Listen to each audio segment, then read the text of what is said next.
প্রিয় দর্শক, সাজ্জাদ কাদিরের প্রীতি নিন, শুভেচ্ছা নিন।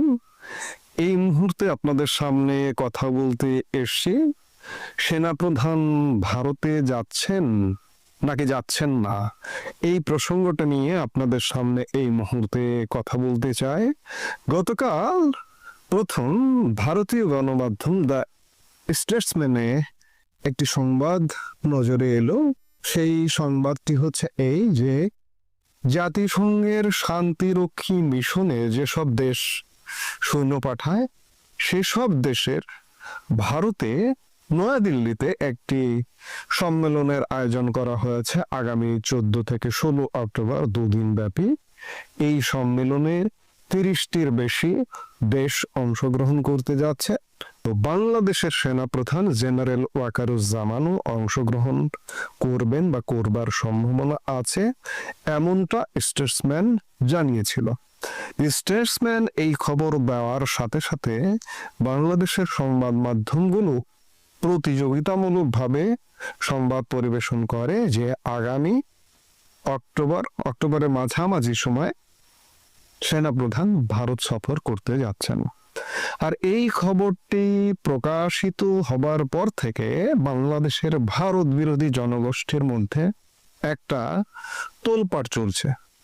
এবং এই সফরটি যদি হতো বা যদি হয়, এখনো হতো হয়, এগুলো বলছি, পরে আসছি যে সেনাপ্রধান আসলে যাচ্ছেন কিনা। যে এটি যদি হতো তাহলে এটি হতো শেখ হাসিনা সরকার পতনের পর নতুন একটা বন্দোবস্তে ঢুকে যাওয়া বাংলাদেশের কোনো সামরিক বেসামরিক পর্যায়ের সর্বোচ্চ পর্যায়ের ভারত সফর। কিন্তু সফরটা এখনো হচ্ছে কিনা সেটি আপনাদের আমি জানাচ্ছি। বাংলাদেশি অনেক গণমাধ্যম আন্তঃবাহিনী জনসংযোগ পরিদপ্তর মাধ্যমে জানতে চাইছে বা জানবার চেষ্টা করেছে যে সেনাপ্রধান আসলে যাচ্ছেন কিনা। আইএসপিআর প্রধান বা জনসংযোগ পরিদপ্তরের পক্ষ থেকে বলা হয়েছে যে এখনো পর্যন্ত এ ধরনের কোনো তথ্য তারা পাননি। তথ্য পেলে তারা যথা সময়ে জানিয়ে দেবে। স্টেটসম্যান বলছে সম্মেলনে 30টির বেশি দেশের সামরিক বাহিনীর শীর্ষ নেতৃত্ব অংশগ্রহণ করবেন। এই সম্মেলনকে একটি অনন্য প্ল্যাটফর্ম হিসেবে মন্তব্য করেছেন ভারতীয় সেনাবাহিনীর উপপ্রধান লেফটেন্যান্ট জেনারেল রাকেশ কাপুর। সম্মেলনের প্রস্তুতিমূলক অনুষ্ঠানে তিনি বলেন, জাতিসংঘ সনদের অধীনে বিশ্ব শান্তি রক্ষায় আন্তর্জাতিক সম্প্রদায়ের যে যৌথ দায়িত্ব রয়েছে সে বিষয়ে এ সম্মেলনে সেনাবাহিনী ও রাষ্ট্রগুলোর সম্মিলিত অভিজ্ঞতা, প্রজ্ঞা ও প্রতিশ্রুতি একত্রিত হবে। সম্মেলনে বাংলাদেশের পাশাপাশি Algeria, Armenia, Bhutan, Brazil, Burundi, Cambodia, Ivory Coast, Ethiopia, Fiji, France, Ghana, Indonesia, Italy, Kazakhstan, Kenya, Kyrgyzstan, Madagascar, Malaysia, Mongolia, Morocco, Nepal, Nigeria, Sri Lanka, Tanzania, Uganda, Uruguay, Vietnam, Rwanda ও সেনেগালের সেনাপ্রধান সহ জ্যেষ্ঠ সামরিক কর্মকর্তাদের অংশগ্রহণের কথা রয়েছে। সম্মেলনের বিস্তারিত তুলে ধরে রাকেশ কাপুর বলেন, দুটি পূর্ণাঙ্গ অধিবেশন থাকবে। একটি হবে জাতিসংঘ শান্তিরক্ষা মিশনের টেকসই কার্যক্রমের সক্ষমতা বৃদ্ধি ও প্রয়োজনীয় রসদ সংগ্রহের বিষয়ে। আরেকটি অধিবেশনে শান্তিরক্ষা কার্যক্রমে প্রযুক্তি ব্যবহারের নানা দিক তুলে ধরা হবে। জাতিসংঘ শান্তিরক্ষা মিশনের হিসাবে বর্তমানে বিভিন্ন দেশে বাংলাদেশের 5,685 জন শান্তিরক্ষী নিয়োজিত রয়েছেন। শান্তিরক্ষী পাঠানোর দিক থেকে বাংলাদেশের অবস্থান এখন তৃতীয়। সবচেয়ে বেশি শান্তিরক্ষী রয়েছে নেপালের 6,039 জন। আপনি নেপালকে সাম্প্রতিক ঘটনার কারণে আরো বেশি করে চেনেন। এই মুহূর্তে জাতিসংঘ শান্তিরক্ষী মিশনে সবচেয়ে বেশি নেপাল সেনাবাহিনীর সদস্যরা আছেন। দ্বিতীয় স্থানে থাকা রুয়ান্ডার শান্তিরক্ষীর সংখ্যা 5,905 জন। যেটি হোক, জাতিসংঘে শান্তি রক্ষা মিশনে যেসব দেশ সেনাবাহিনী পাঠায় তাদের একটি সম্মেলন নয়াদিল্লিতে অনুষ্ঠিত হতে যাচ্ছে, এবং সেই সম্মেলনকে কেন্দ্র করেই বলা হচ্ছে যে আমাদের বাংলাদেশের সেনাপ্রধান জেনারেল ওয়াকারুজ্জামান সেখানে যেতে পারেন। এবং আইএসপিআর গতকাল পর্যন্ত প্রশ্নটা এড়িয়ে গেছেন যে তাদের কাছে কোনো তথ্য নেই, কিন্তু আজকে জানা গেছে, আজকে ভারতীয় একটি গণমাধ্যম নর্থ ইস্ট নিউজের চন্দন নন্দী, ভারতের বিখ্যাত সাংবাদিক তিনি, আমি বারবারই বলি যে প্রথিতযশা সাংবাদিক, চন্দন নন্দী একটি নর্থ ইস্ট নিউজে স্টোরি প্রকাশ করেছে এবং তিনি সুস্পষ্ট তথ্যের ভিত্তিতে নিশ্চয়তা দিয়ে বলেছেন যে বাংলাদেশের সেনাবাহিনী প্রধান জেনারেল ওয়াকারুজ্জামান নয়াদিল্লিতে দুটি গুরুত্বপূর্ণ সম্মেলনে যোগ দেবেন না। সরাসরি এভাবেই শিরোনাম করেছেন চন্দন নন্দী। তার স্থলাভিষিক্ত হিসেবে বাংলাদেশ সেনাবাহিনীর GOC ARTDOC lieutenant general Mainur Rahman 13 থেকে 16 অক্টোবর দক্ষিণ এশিয়া সন্ত্রাস বিরোধী সম্মেলন 2025 এবং 14 থেকে 16 অক্টোবর অনুষ্ঠিত UNTTCC চিফস এনক্লেভে অংশগ্রহণ করবেন। অবাঞ্ছিত আলোচনা রোধ করার সচেতন কৌশল হিসেবে বাংলাদেশের সেনাপ্রধান জেনারেল ওয়াকারুজ্জামান সন্ত্রাসবাদ বিষয়ক 3 দিনের আন্তর্জাতিক সম্মেলনে যোগ দিতে নয়াদিল্লি সফর করবেন না। বাংলাদেশের জাতীয় নিরাপত্তা আমলাতন্ত্রের ওয়াকিবহাল সূত্র 3 অক্টোবর নর্থ ইস্ট নিউজকে এমনটা জানিয়েছে। অর্থাৎ গতকাল থেকে আমরা জানছি বা বিভিন্ন সংবাদ মাধ্যমের সূত্র ধরে বুঝতে পারছি যে সেনাপ্রধান জেনারেল ওয়াকারুজ্জামান ভারতে যাচ্ছেন, কিন্তু আজকে নিশ্চিত হওয়া গেল যে সেনাপ্রধান ভারত সফরকে এড়িয়ে গেলেন। এর কদিন আগে আপনারা জানেন যে মালয়েশিয়াতে ইন্দো প্যাসিফিক রিজিয়ন, সোজা কথায় যদি বলি, সোজা বাংলায় যদি বলি, ভারত মহাসাগর এবং প্রশান্ত মহাসাগর পাড়ের যে দেশগুলো, সেই দেশগুলোর সামরিক বাহিনীর প্রধানদের একটি সম্মেলন অনুষ্ঠিত হলো কদিন আগে। সেখানে যথারীতি বাংলাদেশের সেনাপ্রধান জেনারেল ওয়াকারুজ্জামান ছিলেন, ভারতের সেনাপ্রধান জেনারেল উপেন্দ্র দ্বিবেদী ছিলেন, চীন ছিল, রাশিয়া ছিল, অর্থাৎ পৃথিবীর বিভিন্ন দেশ, প্রায় 20-25টি দেশের একটা সম্মেলন অনুষ্ঠিত হয়েছে। এবং সেই সম্মেলনে ভারতের সেনাপ্রধান জেনারেল উপেন্দ্র দ্বিবেদীর সাথেও একটা দ্বিপাক্ষিক সাক্ষাৎ হয়েছে, দ্বিপাক্ষিক বৈঠকও হয়েছে বাংলাদেশ সেনা প্রধানের সঙ্গে, এমনটাও জানা যাচ্ছে। তবে কি আলাপ হয়েছে, আলাপের বিষয়বস্তু, অনেকে ডাইরেক্ট বলেন যে এইভাবে এই আলাপ হয়েছে। ভাই, 1-to-1 আলাপ হয়, আপনি কিভাবে জানবেন যে আপনি জেনে গেছেন যে আপনি আলাপ?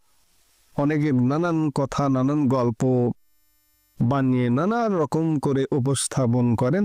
তবে বাংলাদেশের সেনাপ্রধান এবং ভারতের সেনাপ্রধানের সাথে এই মুহূর্তে দেখা হওয়া বা সাক্ষাৎ হওয়াটা খুবই গুরুত্বপূর্ণ ঘটনা। অবশ্যই অনুমান করা যায় যে ভারত একটা বাংলাদেশকে অবশ্যই নির্দেশনা দেয় এবং ভারত এটি নিশ্চিত করতে চায় ভারতের নিরাপত্তার স্বার্থে যে বাংলাদেশ এমন কোনো অশুভ শক্তির দ্বারা দখল হয়ে যাক, বা সেনাবাহিনী, বাংলাদেশের সেনাবাহিনী এমন কোন অশুভ শক্তি বলতে এই মুহূর্তে পাকিস্তান আর মার্কিন যুক্তরাষ্ট্র, এমন কোন কাজ বাংলাদেশে করুক, ভারত এই ব্যাপারে সিগন্যাল, বৈঠকের উদ্দেশ্যই হচ্ছে যে আপনারা এই ধরনের কোনো কাজ করবেন না যেটি নিয়ে আমাদের কোনো হস্তক্ষেপ করতে হয়। নিঃসন্দেহে মালয়েশিয়ায় আমাদের সেনাপ্রধানকে এ ধরনের কোনো আলাপ করেছেন এবং সেনাপ্রধান জেনারেল ওয়াকারুজ্জামান খুব সুকৌশলে তিনি ভারত সফরটা এড়িয়ে গেলেন। এর কারণটা হচ্ছে যে ইতিমধ্যে ভারত বিরোধী জনগোষ্ঠী একটি আছে আমাদের বাংলাদেশে এবং ইউনূস সরকারও ভারত বিরোধী সরকার। এই সব কিছু মিলিয়ে সুকৌশলে সেনাপ্রধান জেনারেল ওয়াকারুজ্জামান ভারত সফরটা এড়িয়ে গেলেন। তিনি না গিয়ে তিনি একজন লেফটেন্যান্ট জেনারেল পদমর্যাদার কর্মকর্তাকে পাঠাচ্ছেন, মাইনুর রহমান লেফটেন্যান্ট জেনারেল। এটি বলতে পারেন যে এটা একটা কৌশল, কৌশলগত কারণ। এবং এই যে আমি যে তালিকাটা বললাম, এখানে তালিকায় কিন্তু পাকিস্তান সেনাবাহিনী, পাকিস্তান সেনাপ্রধান বা পাকিস্তান অংশগ্রহণ করছে তেমনটা আমরা দেখিনি। কারণ পাকিস্তানও জাতিসংঘ শান্তিরক্ষী মিশনে অংশগ্রহণ করা একটি দেশ। আমরা প্রায় 30টি দেশের তালিকা বললাম খানিক আগে, পাকিস্তান নেই। বাংলাদেশ সেখানে, বাংলাদেশ উপস্থিত থাকবার কথা ভারতীয় গণমাধ্যম বলছে এবং বাংলাদেশ উপস্থিত থাকছে, উপস্থিতির তালিকায় আছেন। এবং কে যাবেন সেনাবাহিনী থেকে এমন সিদ্ধান্ত হয়েছে, যেটি নর্থ ইস্ট নিউজ ইতিমধ্যে সংবাদ দিয়েছে। জেনারেল ওয়াকার ভারত সফর এড়িয়ে গেলেন কেন? ইতিমধ্যে মালয়েশিয়ায় তার সাথে যা আলাপ হওয়ার হয়েছে, কিংবা লেফটেন্যান্ট জেনারেল মাইনুর রহমান কি আলাপ বহন করে নিয়ে আসবেন? অবশ্যই ভারত একটা কথা পরিষ্কার, আমি পরিষ্কার করে বলতে চাই যে ভারত বাংলাদেশকে এমন কোনো কাউকে ব্যবহার হতে দেবে না। সেনাবাহিনী বারবার সতর্ক করে দিচ্ছে ভারতের সেনাবাহিনী বাংলাদেশের সেনাবাহিনীকে, যে সোজা কথা, এমন কোন অশুভ শক্তিকে ব্যবহার করতে দেবে না বাংলাদেশের মাটি, যে অশুভ শক্তি ভারতের মাটির জন্য হুমকি হয়ে যায়। মালয়েশিয়া থেকে এমন সিগন্যাল, এবং এই যে আসন্ন সম্মেলন থেকেও একজন লেফটেন্যান্ট জেনারেল যাচ্ছেন, তিনিও এমন বার্তাই বহন করে আনবেন। সব কথার শেষ কথা যে ভারত দ্বারা আমরা ল্যান্ডলক কান্ট্রি, এটি স্বীকার করতে হবে।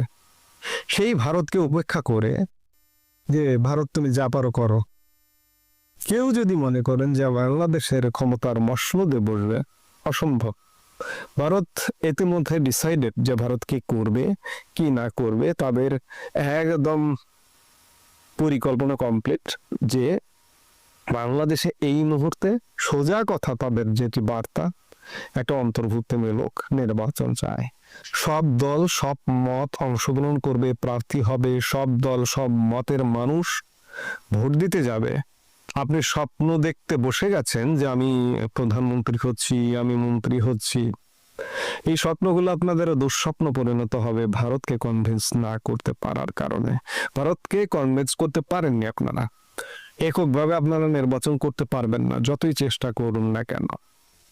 এবং বাংলাদেশে আরেকটি কথা বলা দরকার, এই জন্যই বলছি যে সেনাবাহিনীর ভারত সফর এটি খুব গুরুত্বপূর্ণ। কারণ আজকে বাংলাদেশ বলতে পারেন সেনা হেফাজতে, এবং সেনা হেফাজতেই চরম ব্যর্থ দেশ হিসেবে ইতিমধ্যে পরিচিতি লাভ করেছে।